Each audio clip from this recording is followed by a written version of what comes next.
Antes que qualquer forma existisse, antes que houvesse som, cor ou pensamento, antes que o tempo desse seu primeiro passo, havia apenas um grande e silencioso vazio, um silêncio tão profundo que parecia eterno. E ainda assim, dentro desse silêncio, algo pulsava, algo invisível, indescritível, algo vivo. Era o Criador.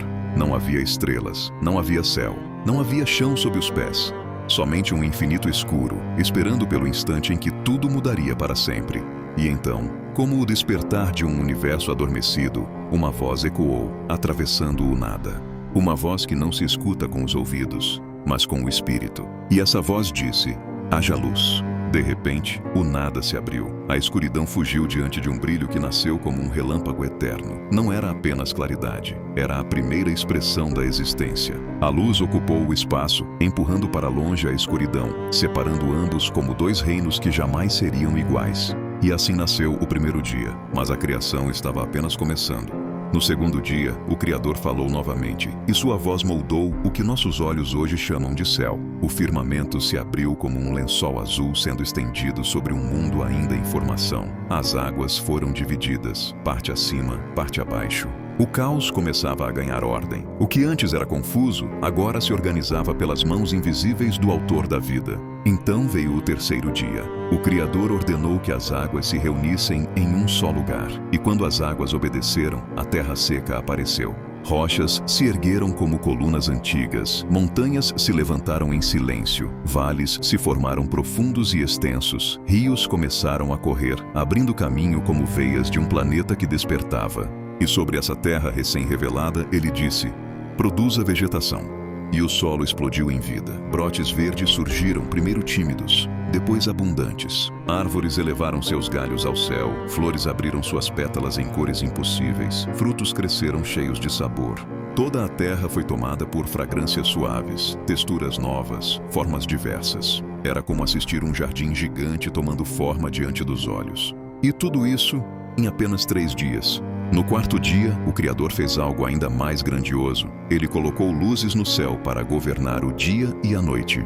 O sol nasceu com esplendor, iluminando tudo com calor e força. A lua, delicada e silenciosa, tomou seu lugar para governar a noite. E então, como um artista que decide acrescentar detalhes perfeitos, ele espalhou bilhões de estrelas pelo universo, cada uma acesa pela sua própria palavra. E cada estrela em sua posição obedecia. O quinto dia chegou, e o silêncio das águas foi quebrado. Criaturas marinhas surgiram em movimento, pequenas, enormes, coloridas, misteriosas. Baleias cortaram os mares profundos, cardumes dançaram como se tivessem coreografias próprias. Criaturas invisíveis aos nossos olhos preencheram cada gota d'água com vida. E nos céus, o ar se encheu de asas. Aves de todos os tamanhos e formas começaram a voar. Umas majestosas, outras ágeis, outras pequenas, mas todas vivas, todas parte do grande espetáculo da criação. E Deus viu que era bom. Mas então chegou o sexto dia, o dia mais íntimo de todos. O dia em que o Criador decidiu formar algo à sua imagem. Ele se inclinou sobre o barro da terra, moldou com cuidado, como um escultor que conhece cada detalhe da obra que está prestes a concluir. E então soprou nas narinas do homem o fôlego da vida. O homem abriu os olhos. Imagine o primeiro olhar humano na história. Um olhar que se deparou com o próprio Criador. Ali estava a essência da vida, propósito, identidade, começo. Mas o Criador não desejava que o homem estivesse sozinho. Então ele o fez dormir. E enquanto o homem descansava, Deus formou a mulher. Não tirada da cabeça, para que não dominasse. Não tirada dos pés, para que não fosse pisada. Mas tirada do lado, para estar com ele. Completar. Unir, caminhar juntos. E então Deus os colocou no Jardim do Éden. Um lugar tão perfeito que nossa imaginação jamais alcança completamente. Águas cristalinas corriam entre as árvores. As folhas balançavam com um vento suave. Frutos pendiam com cores vibrantes. E cada canto do jardim parecia cantar uma música silenciosa de harmonia. Ali, Deus caminhava com o homem e a mulher. Ali, o trabalho não era peso. Ali, a vida era plena. Ali, tudo estava exatamente como deveria estar. E quando tudo estava completo, quando cada detalhe da criação estava em seu lugar, veio o sétimo dia. O dia em que Deus descansou, não porque estivesse cansado, mas porque contemplou a beleza do que havia criado. Um descanso que celebrava a ordem, a vida, a perfeição.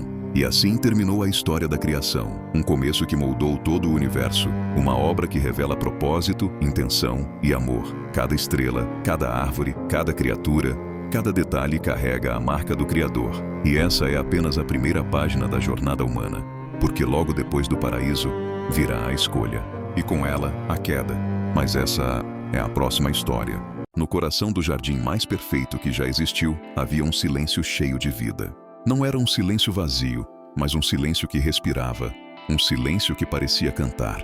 O vento suave atravessava as folhas das árvores, espalhando fragrâncias doces pelo ar. A luz do sol tocava cada detalhe do Éden como se estivesse pintando um quadro vivo. Esse lugar, esse jardim, era mais do que um ambiente. Era um lar, era um presente. Era o cenário escolhido pelo Criador para a primeira história humana. E ali estavam eles, Adão e Eva, feitos à imagem e semelhança de Deus. Criados não apenas para existir, mas para viver em comunhão, plenitude e propósito. Adão caminhava pelo jardim como alguém que conhecia cada canto daquele paraíso. Ele via beleza em tudo. As águas cristalinas, os frutos perfeitos, os animais que viviam em paz. Era um mundo onde não existia medo, não existia dor, não existia culpa. Eva, ao seu lado, contemplava a criação com olhos de encantamento. Ela era parte essencial daquele cenário. Havia graça em seus passos, suavidade em seus gestos, inteligência em seu olhar. Entre ela e Adão havia uma conexão pura, uma unidade que refletia o próprio Criador. Todas as manhãs, eles ouviam algo extraordinário, os passos de Deus caminhando pelo jardim. O Criador conversava com eles, guiava, ensinava, revelava mistérios. Era uma relação viva, íntima, profunda. Mas dentro daquele jardim perfeito, havia uma fronteira, uma única ordem, uma única escolha. No centro do Éden, duas árvores se destacavam, a árvore da vida e a árvore do conhecimento do bem e do mal. E Deus disse: de tudo neste jardim vocês podem comer, mas da árvore do conhecimento do bem e do mal não comerão. Porque no dia em que comerem, certamente morrerão. Não era uma ameaça, era proteção, era direção, era amor. Mas na criação existe liberdade. E onde há liberdade, há possibilidade de escolha. O tempo passou. Os dias eram suaves, as noites tranquilas. O Éden permanecia perfeito, até que, certa manhã, Eva caminhava sozinha perto da árvore proibida. O sol filtrava entre as folhas, criando desenhos de luz no chão. O ar era leve, tudo parecia normal. Mas não era. Uma voz sussurrou, uma voz diferente das outras, uma voz suave, porém afiada, uma voz sedutora, porém distorcida. A serpente apareceu entre os galhos, não como a conhecemos hoje. Ela era astuta, atraente, persuasiva. É verdade que Deus disse que vocês não podem comer de nenhuma árvore do jardim? Eva, surpresa, respondeu: não, nós podemos comer de todas, exceto desta aqui. Deus disse que se comermos, morreremos. A serpente então sorriu, um sorriso que não vinha da vida, mas da dúvida. Vocês não morrerão. Pelo contrário, se comerem, seus olhos se abrirão. Vocês serão como Deus. Vocês conhecerão o bem e o mal. Aquelas palavras caíram no coração de Eva como uma semente estranha. Ela olhou para o fruto. Era bonito aos olhos, parecia bom para comer e, acima de tudo, parecia desejável para adquirir sabedoria. Eva estendeu a mão. Naquele instante, o universo prendeu a respiração. A criação inteira parecia observar. E quando seus dedos tocaram o fruto, algo mudou. Ela deu a primeira mordida. O sabor parecia doce, mas dentro dela, algo amargo despertou. Uma ruptura invisível, mas gigantesca, havia acabado de acontecer. Eva então levou o fruto até Adão. Ele olhou para ela, olhou para o fruto e, em silêncio, escolheu comer também. O Éden tremeu, a luz perdeu um pouco do brilho, o vento mudou de tom. O mundo, até então perfeito, foi atravessado por uma sombra que jamais existira. E então seus olhos se abriram, mas não da forma que esperavam. O que viram primeiro foi a própria nudez. E, junto com ela, a vergonha. A pureza se tornou consciência pesada. A liberdade se tornou medo. Eles correram para se esconder entre as árvores, tentando cobrir a si mesmos. Pela primeira vez, se esconderam do Criador. E naquele dia, Deus caminhou pelo jardim, como sempre fazia. Mas algo estava diferente. Os passos de Adão e Eva não vinham ao encontro dele. Então Deus chamou: Adão, onde você está? Não era uma pergunta por localização. Era uma pergunta pelo coração. Adão respondeu com a voz trêmula: ouvi teus passos no jardim e tive medo. Por isso me escondi. O medo, uma emoção que nunca existira antes. E Deus, com amor e tristeza misturados, explicou as consequências. O mundo perfeito agora estava ferido. A terra sofreria, o corpo sofreria, o trabalho teria peso, a vida teria fim. Mas mesmo no juízo, havia graça. Deus fez roupas para Adão e Eva com suas próprias mãos. E isso não era apenas proteção. Era um gesto de amor, mesmo após a queda. Eles deixaram o Éden, mas não deixaram o coração do Criador. A promessa da redenção havia apenas começado. E assim termina a história da queda. Não como um fim, mas como o início de um plano maior. Um plano para restaurar tudo o que foi perdido. Certa vez, muito depois de Adão e Eva terem deixado o jardim do Éden, a vida já não era mais tão leve. O solo, antes generoso, agora exigia esforço. O suor escorria pelo rosto, as mãos se enchiam de calos, e cada fruto colhido carregava junto a lembrança daquilo que foi perdido. Foi nesse mundo marcado pela queda que dois irmãos cresceram, Caim e Abel. Caim era o mais velho. Trabalhava a terra. Conhecia o peso da enxada, o cansaço da colheita, as noites em que o corpo pedia descanso, mas o chão ainda exigia mais.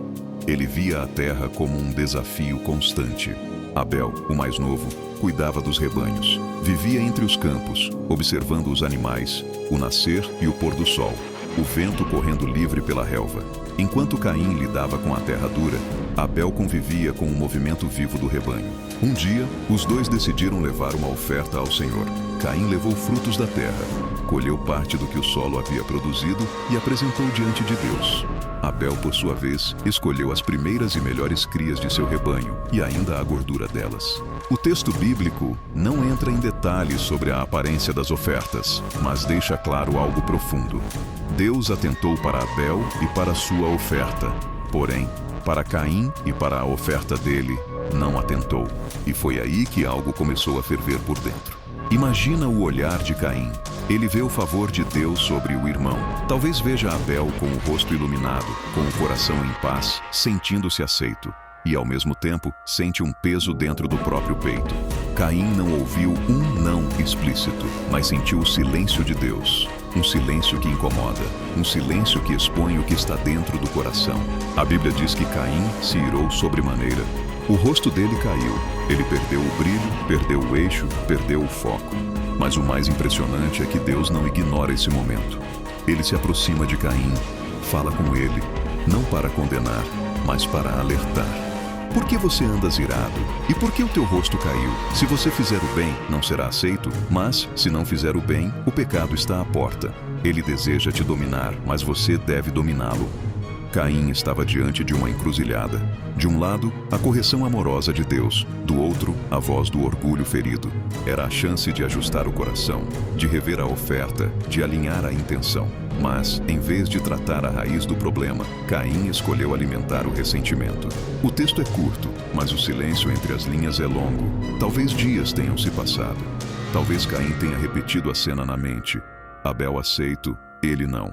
Comparação, inveja, orgulho.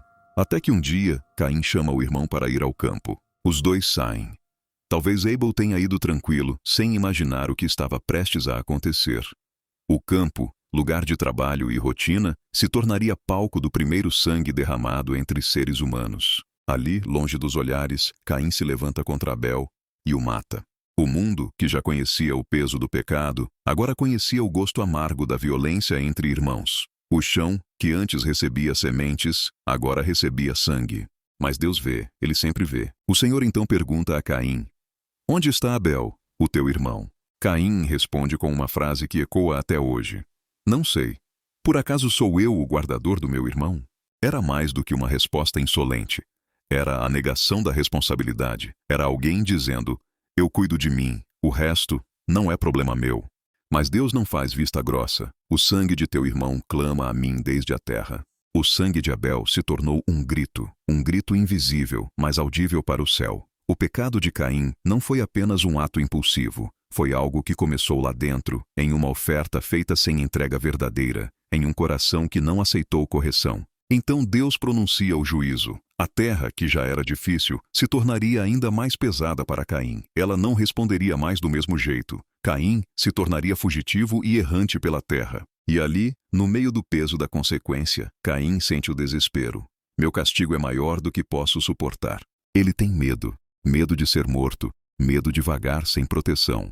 Mas, mais uma vez, a justiça de Deus vem acompanhada de misericórdia. O Senhor coloca um sinal em Caim, para que ninguém o matasse. Mesmo depois de um crime tão terrível, Deus ainda o cerca com proteção. Não para anular as consequências, mas para mostrar que, mesmo quando o ser humano falha, ele continua sendo justo e, ao mesmo tempo, misericordioso. A história de Caim e Abel não é apenas sobre um irmão que matou o outro. É sobre o que acontece quando o coração não lida com a comparação, com a inveja, com a frustração de não ser reconhecido como gostaria. É sobre o perigo de deixar o ressentimento crescer em silêncio. Sobre o pecado que bate à porta, esperando uma brecha para entrar. Sobre o convite de Deus para dominar esse pecado, e o resultado trágico quando escolhemos ignorar essa voz. E talvez, se Caim tivesse aberto o coração naquele primeiro momento, se tivesse reconhecido a própria ferida, o próprio orgulho, a própria dor, a história teria sido outra. Mas é justamente aí que essa narrativa antiga conversa com a nossa vida de hoje. Ainda hoje existem altares, ainda hoje existem ofertas, ainda hoje existe comparação entre irmãos, colegas, pessoas próximas. Alguém é promovido, outro não. Alguém é elogiado, outro passa despercebido. Alguém parece prosperar com pouco esforço, enquanto o outro luta e não vê o mesmo resultado. E nesse lugar invisível do coração, o mesmo cenário se repete. A ira bate à porta, o ressentimento tenta criar raízes, a inveja sussurra que a culpa é sempre do outro. Mas assim como fez com Caim, Deus continua falando hoje. Se você fizer o bem, será aceito. O pecado está à porta, mas você pode dominá-lo. Essa história não está na Bíblia para nos fazer apenas apontar o dedo para Caim, mas para olhar para dentro. Ela nos convida a perguntar: que tipo de oferta eu tenho apresentado a Deus? O que há por trás do que eu faço? Meu coração está limpo ou carregado de comparação? Porque no fim, a verdadeira diferença entre Caim e Abel não esteve apenas no que ofereceram, mas em como ofereceram e em quem estavam se tornando diante de Deus. O mundo havia mudado. Aquela criação perfeita, cheia de beleza e harmonia, agora estava marcada por algo profundo: a corrupção do coração humano. O amor esfriara, a violência se espalhara e a maldade crescia como uma sombra que cobria toda a terra. A Bíblia descreve esse tempo de forma simples e assustadora. A terra estava corrompida e cheia de violência. Cada cidade, cada família, cada geração parecia ter esquecido o Criador.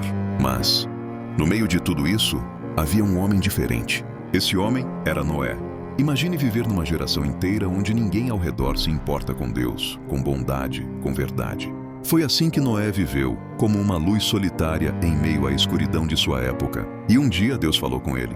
Não foi uma revelação suave, foi uma revelação que mudaria toda a história humana. Noé, o fim de toda a humanidade chegou diante de mim. A terra está cheia de violência. Eu destruirei a terra. Construa para você uma arca. Uma arca, algo gigantesco, algo nunca visto, algo que faria qualquer pessoa rir. Mas Noé ouviu. E mais do que isso, Noé obedeceu. Ele começou a cortar madeira, ajustar medidas, erguer vigas, preparar compartimentos. Cada martelada era uma declaração silenciosa de fé. Enquanto os vizinhos zombavam, enquanto muitos riam, Noé continuava, porque ele sabia que quando Deus fala, ele cumpre. A arca enfim ficou pronta. E quando Noé terminou, Deus lhe deu a ordem mais estranha que já tinha recebido. Leve para dentro da arca animais de todas as espécies.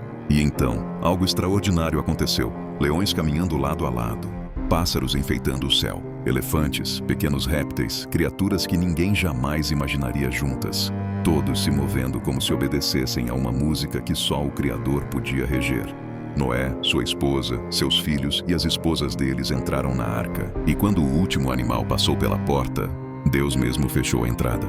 O silêncio caiu por um instante, até que a primeira gota caiu do céu, depois outra, e mais outra. Em poucos minutos, o chão começou a se encharcar. Em poucas horas, rios transbordavam, ventos sopravam com força. A chuva não era comum, era intensa, era implacável. Era o início de algo que nenhuma geração tinha visto, o dilúvio. A água veio de cima e também de baixo. As fontes do abismo se romperam. O mundo inteiro começou a afundar sob a própria violência que havia cultivado. Na arca, porém, havia segurança, havia silêncio, havia confiança. O balanço das águas era forte, mas Noé sabia, a obediência o trouxe até ali, e a fidelidade de Deus o sustentaria até o fim. Durante 40 dias e 40 noites, a chuva caiu sem pausa. Montanhas desapareceram sob a água. As cidades sumiram. O mundo antigo deixou de existir. E então, finalmente, a chuva cessou. Ainda assim, levaria muito tempo até que a arca encontrasse descanso. O vento soprou. As águas começaram a baixar lentamente. E um dia, a arca repousou no topo do Monte Ararat. Noé esperou. Primeiro soltou um corvo, depois uma pomba, que voltou sem encontrar lugar para pousar. Dias depois, soltou outra pomba, e ela voltou com um ramo de oliveira no bico. Um pequeno galho, mas um grande sinal. A vida estava retornando. Quando finalmente saiu da arca, Noé não pensou primeiro em explorar a terra. Ele construiu um altar, porque antes de pisar no novo mundo, ele queria agradecer ao Criador que o sustentou. E Deus, vendo aquele gesto, fez uma aliança. Nunca mais destruirei a terra com um dilúvio. E para selar essa promessa, Deus pintou o céu com um arco de cores. Um arco que atravessava o horizonte como um lembrete eterno de misericórdia. A história do dilúvio não é apenas sobre juízo. É sobre graça. Sobre começar de novo. Sobre o que Deus pode fazer quando um único homem decide ser fiel em um mundo inteiro de corrupção. E assim, enquanto a terra secava e Noé respirava o ar de um novo começo, a humanidade recebia mais uma chance. Uma chance de recomeçar. Depois do dilúvio, quando as águas baixaram e o mundo recomeçou, as famílias descendentes de Noé começaram a se espalhar. A terra estava vazia, silenciosa, esperando para ser novamente preenchida por sons, passos e vidas. Os seres humanos reconstruíam suas histórias. Plantavam, criavam animais, levantavam casas simples, ensinavam seus filhos. Havia um ar de esperança no mundo novo. Com o passar das gerações, as pessoas começaram a migrar para uma grande planície na região de Sinar, um lugar amplo, fértil e propício para crescimento. Ali, uma multidão se estabeleceu. Ali, cidades começaram a nascer. Ali, uma ideia ousada começaria a surgir. E essa ideia mudaria o rumo da humanidade. Um dia, alguém disse: "Vamos fazer tijolos e queimá-los bem." Não era apenas uma frase prática. Era o início de um projeto grandioso. As pessoas perceberam que com tijolos resistentes e argamassa poderiam construir coisas muito maior do que antes. E assim, tijolo por tijolo, surgiu um sonho coletivo. Um sonho que tinha menos a ver com progresso e mais a ver com orgulho. Eles disseram: "Venham, vamos construir uma cidade e uma torre, cuja altura toque o céu. Assim faremos um nome para nós e não seremos espalhados pela terra." Era um plano ousado, ambicioso, mas também perigoso. Não era apenas uma torre, era um símbolo, um monumento ao ego humano. Um lembrete de que, quando o coração se afasta do Criador, tenta construir grandeza sem ele. As obras começaram, a poeira subia, os martelos batiam, tijolos eram empilhados em ritmo constante. Homens e mulheres olhavam para o topo crescente da torre com olhos cheios de orgulho. A torre se erguia e o coração humano se afastava. A unidade daquele povo era impressionante. Todos falavam a mesma língua, todos pensavam da mesma forma, todos trabalhavam juntos. Mas havia um problema profundo escondido debaixo daquela união. Eles não queriam depender de Deus. Queriam se tornar famosos, queriam construir algo que fosse lembrado. Queriam de alguma forma tocar o céu com as próprias mãos. E Deus observou. Nada escapa ao Criador. Nenhum movimento, nenhum pensamento, nenhum impulso de orgulho passa despercebido. O Senhor desceu para ver a cidade e a torre. Não foi porque ele não enxergava de longe, mas para mostrar que ele estava atento. Ele viu a união, mas viu também o perigo. O perigo de um coração humano sem limites. O perigo de um poder sem direção divina. E então Deus disse algo profundo. Eles são um só povo e falam uma só língua. E agora nada lhes será impossível. Desçamos e confundamos a língua deles, para que não entendam mais uns aos outros. De repente, o som do trabalho cessou. Homens começaram a pedir ferramentas, mas o colega ao lado não entendia. Outros tentavam coordenar o trabalho, mas suas palavras eram estranhas, desconexas. A comunicação, que antes fluía como um rio, agora era um caos completo.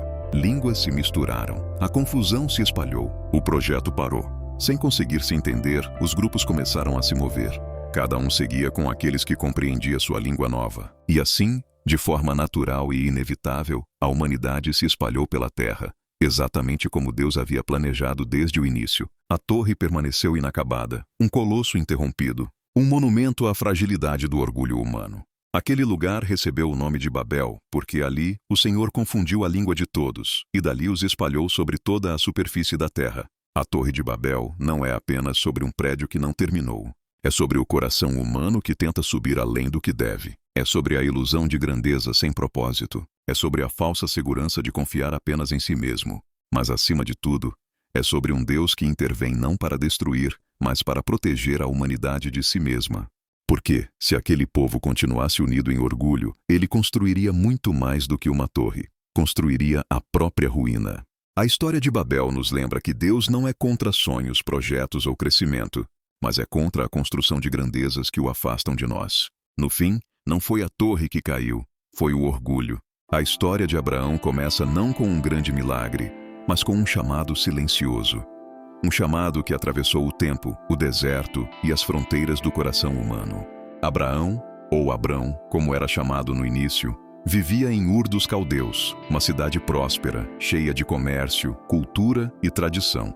As pessoas ali adoravam diversos deuses, ídolos de pedra e madeira. Era um lugar onde a fé verdadeira estava escondida entre sombras e crenças antigas. Ainda assim, foi ali que Deus o encontrou. Imagine Abraão, já com 75 anos, acostumado à sua terra, aos seus costumes, às suas rotinas. Ele tinha família, passado, história. Nada indicava que sua vida prestes a mudar, exceto uma voz. Uma voz que não ecoava pelos ouvidos, mas pela alma. E Deus disse: Abraão, sai da tua terra, do meio da tua parentela e da casa de teu pai. Vai para a terra que eu te mostrarei. Não havia mapa, não havia destino revelado, não havia detalhes, havia apenas uma direção invisível e um convite para confiar. Deus então continuou: farei de ti uma grande nação, abençoarei você, engrandecerei o seu nome, e você será uma bênção. A promessa era imensa, forte, impossível até, porque Abraão não tinha filhos. Sara, sua esposa, era estéril, e ambos já tinham idade avançada. Mas quando Deus fala, ou a gente olha para as circunstâncias, ou olha para a voz. Abraão escolheu a voz. Ele juntou suas coisas, chamou sua esposa, seus servos, seu sobrinho Ló, e partiu. Deixou para trás sua terra natal, seus confortos, sua história antiga, e caminhou rumo a um futuro completamente desconhecido. Cada passo no deserto era um ato de fé. Cada noite sob as estrelas era um lembrete de que Deus estava guiando. E mesmo sem saber para onde ia, Abraão sabia com quem estava indo. A jornada foi longa, terras estranhas, povos desconhecidos, desafios inesperados. Mas Abraão continuava, conduzido por uma promessa que queimava dentro dele. Um dia, quando chegou à terra de Canaã, Deus falou novamente: aos seus descendentes darei esta terra. Abraão olhou ao redor. Montanhas, vales, campos, cidades distantes. E ali levantou um altar. Um símbolo de reconhecimento, de gratidão e de entrega. Ele não possuía nada daquelas terras, mas confiava que um dia sua descendência possuiria. A fé de Abraão não estava apenas em ouvir a voz de Deus, mas em responder a ela. A jornada continuou. Abraão enfrentou fome, perigos, disputas entre pastores, conflitos com reis, situações que poderiam tê-lo destruído. Mas Deus estava lá, em cada curva da estrada. Uma noite, enquanto Abraão olhava para o céu, Deus o chamou para fora da tenda. Olhe para as estrelas, disse o Senhor. Conte-as, se puder. Assim será a sua descendência. E Abraão, diante daquele céu infinito, acreditou. Mais uma vez, ele escolheu crer na voz, e não na lógica. O tempo passou. Anos se foram. O ventre de Sara continuava estéril. As promessas continuavam vivas, mas a realidade parecia contrária. E então, quando tudo parecia tarde demais, Deus falou novamente. No tempo certo, Sara dará à luz um filho. A promessa seria cumprida não quando Abraão pudesse, mas quando Deus quisesse. A fé de Abraão se tornou tão marcante que a Bíblia o chama de amigo de Deus, alguém que não apenas ouviu, mas viveu a obediência. Alguém que caminhou sem saber o destino, mas confiando totalmente no autor do caminho. A história do chamado de Abraão não é apenas sobre um homem que saiu de sua terra.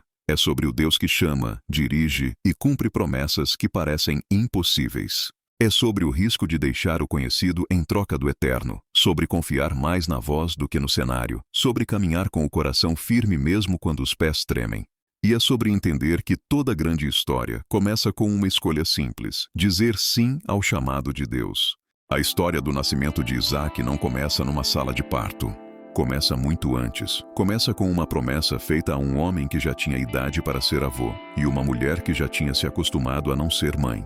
Abraão e Sara carregavam algo que muita gente conhece bem: o peso do tempo. Os anos tinham passado e, com eles, alguns sonhos tinham sido guardados numa gaveta lá no fundo do coração. Eles não eram um casal jovem apaixonado planejando o futuro. Eram um casal envelhecido, marcado por estrada, poeira e espera. Quando Deus apareceu a Abraão pela primeira vez e prometeu que faria dele uma grande nação, talvez ainda houvesse espaço para imaginar: quem sabe um dia, quem sabe ainda dá tempo. Mas o tempo passou, e passou de novo, e de novo. E cada ano que chegava, chegava com uma lembrança silenciosa. Sara continuava sem filhos. Um dia, Deus levou Abraão para fora da tenda, no meio da noite, e disse: olhe para o céu, conte as estrelas se puder, assim será a sua descendência. Abraão olhou para cima. O céu do deserto era um mar de luz, incontáveis pontos brilhando numa escuridão profunda. E ali, no meio daquela visão, Abraão acreditou. Ele não tinha um filho nos braços, mas carregava uma promessa dentro da alma. O problema é que a promessa demorava, e quando a promessa demora, a mente humana começa a tentar ajudar. Sara Andei teve uma ideia bem humana, bem terrena, bem lógica. Ela disse algo como: talvez Deus queira te dar filhos por meio da minha serva. Fique com Hagar, tenha um filho com ela. Parecia solução, parecia atalho, parecia forma de resolver o que Deus ainda não tinha feito. Hagar engravidou, nasceu Ismael, e por um tempo, talvez, alguém tenha pensado: pronto, tá resolvido, o filho prometido chegou. Mas Deus não tinha esquecido o que Ele mesmo tinha falado. A promessa não era apenas um filho qualquer, era um filho com Sara, uma nação que nasceria do improvável, não do improviso. Anos depois, quando Abraão já tinha quase 100 anos e Sara estava com cerca de 90, o Senhor voltou a visitá-los de uma forma bem marcante. Imagine a cena, um dia comum no acampamento. Calor, poeira, rotina. Abraão vê 3 homens se aproximando. Ele corre, oferece água, comida, descanso à sombra. Ele não sabe exatamente quem são, mas percebe que aquilo não é uma visita comum. Durante a refeição, um deles diz: daqui a 1 ano voltarei, e Sara, sua esposa, terá um filho. Sara estava ouvindo de dentro da tenda. Quando escutou aquilo, riu. Não um riso de deboche aberto, mas aquele riso interno, meio incrédulo, meio defensivo. Ela pensou: logo eu? Velha desse jeito? Depois de tudo isso? Depois de tantos anos tentando e falhando? Mas Deus ouviu o riso de Sara e fez uma pergunta que atravessa gerações. Por que Sara riu? Há alguma coisa impossível para o Senhor? Essa pergunta não foi só para ela, foi para todo mundo que um dia duvida em silêncio. Para todo mundo que olha para o relógio e acha que Deus perdeu a hora. O tempo passou mais uma vez, mas dessa vez a espera tinha outra cor. Não era mais uma espera vazia, era uma espera grávida de promessa, literalmente. Um dia, Sara começou a perceber que algo estava diferente. O corpo, antes acostumado ao ciclo da esterilidade, agora dava sinais de vida. Um enjoo aqui, um cansaço ali, até que veio o sinal que ela nunca tinha visto, um movimento por dentro. Um toque leve no ventre, depois outro. Um giro, uma mexida, um empurrãozinho interno. O impossível estava se mexendo dentro dela. Ela, que já tinha se visto como a que não pode, agora carregava o futuro nos braços por dentro. As mãos enrugadas tocavam a própria barriga como se confirmassem a cada dia: está acontecendo mesmo, Deus não esqueceu. Os meses foram passando e o acampamento deve ter mudado de clima. As conversas à noite, as risadas, os olhares curiosos em direção à tenda de Sara. Um misto de espanto, alegria e incredulidade. Até que o dia chegou. Talvez não tenha sido um dia especial na paisagem. O sol nasceu como sempre. Os animais fizeram seus sons habituais. As fogueiras foram acesas para as primeiras refeições. Mas dentro da tenda de Sara, o céu estava se movendo. Entre dores, respirações profundas e mãos apertando lençóis de tecido grosso, uma nova voz se preparava para entrar no mundo. E então se ouviu o primeiro choro. Um choro pequeno, frágil, fino, mas que carregava dentro dele a confirmação de tudo o que Deus tinha prometido. Abraão entrou. Talvez com os olhos cheios de água, antes mesmo de ver o bebê. Sara segurava um menino, um filho. O filho, ele o tomou nos braços, e naquele momento, o peso de anos de espera encontrou descanso. Deus tinha cumprido, contra toda a lógica, contra toda a estatística, contra toda a opinião, contra todo o diagnóstico. Deus tinha cumprido. Eles deram ao menino o nome de Isaque. Ele ri. O riso de incredulidade virou riso de alegria. O riso de não é possível virou riso de Deus fez. Toda vez que alguém chamava Isaque, era como se repetisse: O riso está aqui, a promessa vive. Deus fez graça. Sara disse: Deus me encheu de riso, e todos que ouvirem isso rirão comigo. Naquele momento, não era só sobre um bebê, era sobre a fidelidade de Deus, sobre o fato de que Ele não esquece, sobre o fato de que Ele não se limita pela nossa idade, pelas nossas limitações, pela nossa lógica. Isaac cresceu como um lembrete vivo de que Deus é capaz de ressuscitar sonhos que já tinham sido enterrados, de que Ele pode começar algo novo quando a gente acha que a fase de começar já passou. O nascimento de Isaac é a prova de que Deus não trabalha com "já era tarde demais". Ele trabalha com "no tempo certo". E talvez essa história seja um toque suave no seu coração dizendo: aquele sonho que você aposentou, aquele pedido que você arquivou, aquele desejo que você já nem tem coragem de colocar em oração. Deus ainda sabe o nome disso. E ainda pode, se quiser, transformar o seu riso de dúvida em riso de alegria. Foi assim com Abraão. Foi assim com Sara. E o choro de um bebê numa tenda simples virou um marco na história da humanidade. Fim da copy, não alterar. Havia muitos dias silenciosos na vida de Abraão. Dias em que ele caminhava entre as tendas, olhando para o horizonte, lembrando de tudo que Deus havia prometido e tudo que já havia cumprido. Isaac crescia, forte e cheio de vida, correndo pelos campos, perguntando sobre as estrelas, sobre o pastoreio, sobre o Deus que o pai tanto falava. Cada risada de Isaac era lembrança viva de um milagre. A cada ano que passava, ele se tornava mais parecido com a promessa. Sara o observava com olhos de alegria que os anos nunca conseguiram apagar. Ele era a resposta, o cumprimento, o sorriso de Deus materializado. E então, um dia, quando tudo parecia calmo demais, tranquilo demais, estável demais, Deus falou novamente com Abraão. Abraão. Abraão conhecia aquela voz. Era a mesma voz que o tirou de sua terra. A mesma que prometeu um filho quando Sara já não podia engravidar. A mesma que sustentou sua família por tantos anos. Ele respondeu: Eis-me aqui. E a voz disse: Tome o seu filho, o seu único filho, Isaque, a quem você ama, e vá até a terra de Moriá. Ali, ofereça-o como sacrifício. Essas palavras caíram como pedras no coração de Abraão. Não eram apenas instruções. Eram como um corte invisível, uma espada atravessando a alma. Isaque, o filho que levou 25 anos para nascer, o filho que carregava a promessa de uma nação, o filho que transformou o choro de Sara em riso, o filho que era tudo para Abraão. E Deus estava pedindo ele, inteiro, sem explicação. A Bíblia não descreve as lágrimas, mas é impossível pensar que Abraão não chorou naquela noite, que ele não olhou para Isaque dormindo e imaginou a cena que o aguardava, que ele não perguntou em silêncio: Por que, Senhor? Mas Abraão confiava, não porque entendia, mas porque conhecia o autor da promessa. Na manhã seguinte, sem atraso, ele se levantou cedo, preparou o jumento, cortou a lenha, chamou 2 servos, chamou Isaque. O caminho até Moriá levou 3 dias. 3 dias em que o deserto parecia mais longo do que nunca. 3 dias em que cada passo pesava. 3 dias em que o silêncio de Abraão dizia mais do que qualquer palavra. Quando chegaram perto do monte, Abraão disse aos servos: Fiquem aqui com o jumento, eu e o rapaz vamos adorar, e depois voltaremos. Essa frase soava impossível, mas era a fé falando mais alto que o medo. A fé tentando sobreviver à dor de um pai. Abraão colocou a lenha sobre os ombros de Isaque. Ele mesmo carregou o fogo e a faca, e assim pai e filho subiram juntos. O som das sandálias na terra seca, o vento batendo nos mantos, o silêncio profundo entre eles. Até que Isaque, com a inocência de quem confia plenamente, perguntou: Pai, aqui está o fogo e a lenha, mas onde está o cordeiro para o sacrifício? O coração de Abraão apertou, mas sua fé respondeu por ele: Deus proverá para si o cordeiro, meu filho. E continuaram subindo. Chegando ao topo, Abraão construiu o altar. Arrumou cuidadosamente cada pedaço de lenha, como se aquele cuidado atrasasse o inevitável. Mas nada atrasaria. Abraão então se virou para Isaque. E é aqui que a história se torna ainda mais profunda. Isaque não era uma criança pequena. Ele poderia resistir, correr, lutar, mas não lutou. Ele confiou no pai. Assim como o pai confiava em Deus, Abraão amarrou Isaque e o colocou sobre a lenha. O mundo inteiro pareceu parar. Abraão levantou a mão. A faca brilhou sob a luz do sol. O braço tremia, não de fraqueza, mas de humanidade.